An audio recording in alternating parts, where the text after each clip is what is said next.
Everybody, welcome to the next episode of Jedi vs. Society. We're going to talk about violence. Let's get into it.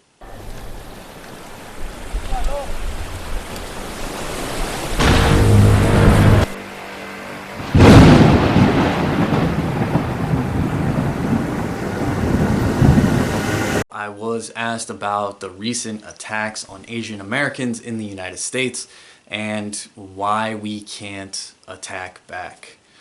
Well, violence has a very mixed understanding within Star Wars because you're making a sci-fi drama, space opera.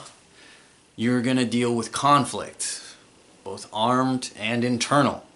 So there's going to be conflict within that. But what does our path say about that? What does our inspiration say about conflict? Well, this comes to us from 1980. Great warrior. Wars not make one great.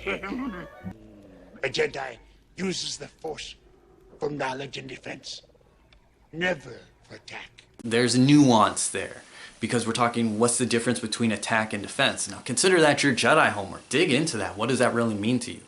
Now we've seen Jedi defend themselves in our fiction, so we have a clear understanding. So what is the limit there? What are we allowed to do? Well, there's some examples. Uh-oh. Blaster.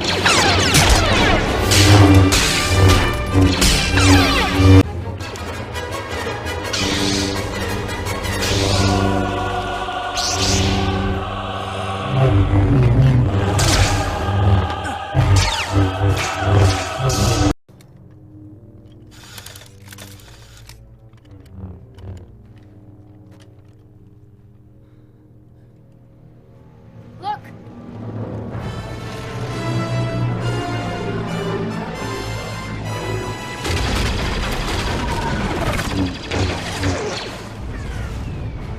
Around the survivors, a perimeter create.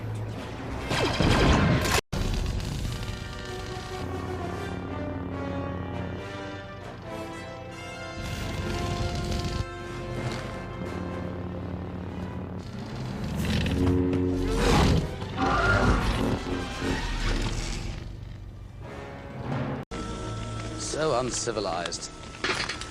Now these are extreme examples, and they again take place in a movie type atmosphere which is meant to have climatic battles.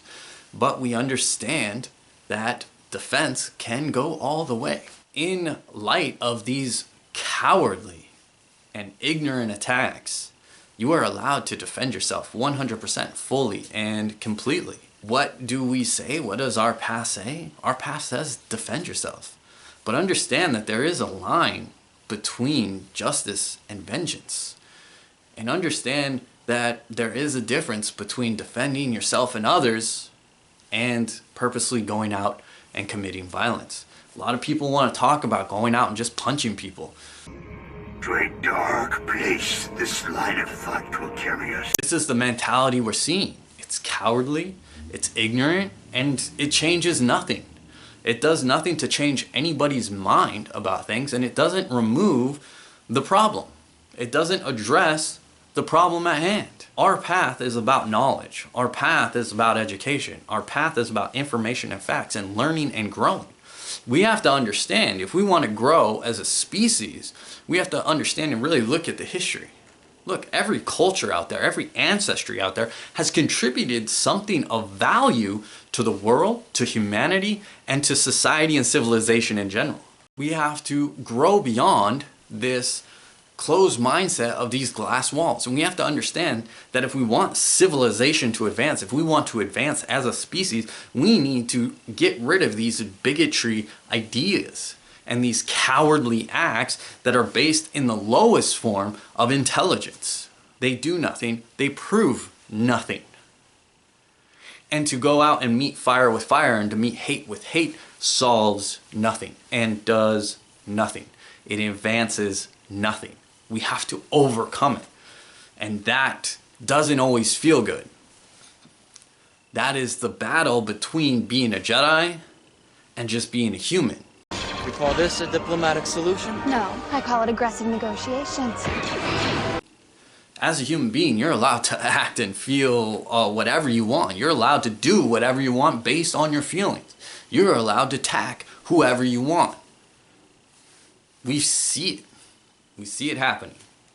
But to be a Jedi is to be something a little bit more. It means that as much as you embrace your feelings, as much as you have equanimity, as much as you feel openly and deeply, you aren't allowed to just knee-jerk react off of them.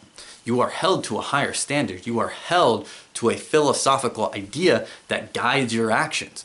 You are judged based upon how you choose to move forward, how you choose to act in light of something. So you have to determine what's the best way forward. You are absolutely 100% allowed to defend yourself and others. But you need to understand where the line is between attack and defense and what that truly means within the reality of living as a Jedi in today's world. I have to admit that without the clones, it would not have been a victory. Victory? Victory, you say? Master Obi-Wan, not victory. The shroud of the dark side has fallen. So that's my 2 cents on that subject. Again, it's heavy. Alright, Jedi, thank you for watching. If you have any more questions, you can leave them in the comments below. You know where the buttons are. May the Force be with you. We like to think we have some form of control still, making our constant binary choices and voicing our equally shallow opinions more loudly or quietly. Most people can't even decide what color to wear or which burger to eat. What does it matter, man? Autonomy is an illusion.